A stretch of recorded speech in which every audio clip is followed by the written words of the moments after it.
U.S. government The Senate shutdown. rejected a Republican-led stopgap funding bill intended to extend the government operations through the 21st of November, and the bill failed to secure the 60 votes that were needed in the Senate to advance.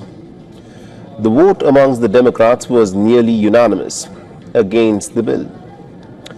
But why didn't the funding measure pass? Now, the divide is over healthcare, and the Democrats insisted that any funding extension, including the Restoration of Affordable Care Act, subsidies and reversal of cuts to Medicaid.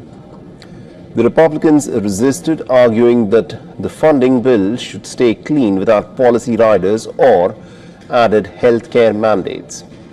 Now, one Democratic proposal, a $1.5 trillion alternative, would have allocated about $350 billion to extend the expiring Obamacare tax credits and to reverse nearly $1 trillion in planned Medicaid cuts. And that proposal itself failed in a Senate vote of 47 to 45. So let's take a look as to what this shutdown means on the ground for the workers and for the American public.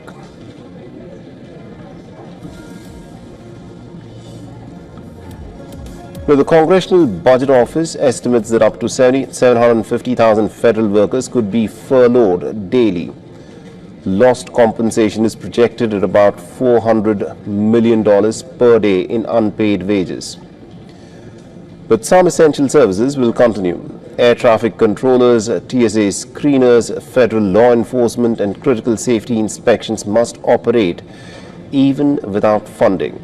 And still unpaid workers and furloughed staff may strain these operations over time, leading to delays, cancellations or safety bottlenecks in aviation, permits, regulatory oversight and more.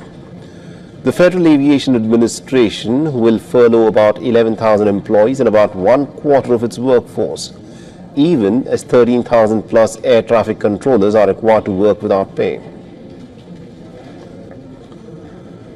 The TSA may see disruptions. Around 50,000 of its personnel might continue working but without compensation. A shutdown could cost the travel industry as much as about $1 billion per week in lost revenue.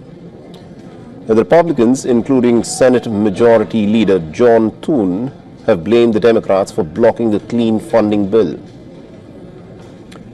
The Democrats have countered that the Republicans had refused to engage on health care provisions and that the GOP insists on a take it or a leave it approach.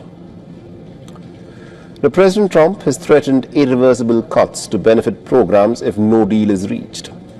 The labor unions have sued the administration's Office to Management and Budget and the Office of Personnel Management, challenging directives to prepare mass layoffs or reductions in force during a shutdown.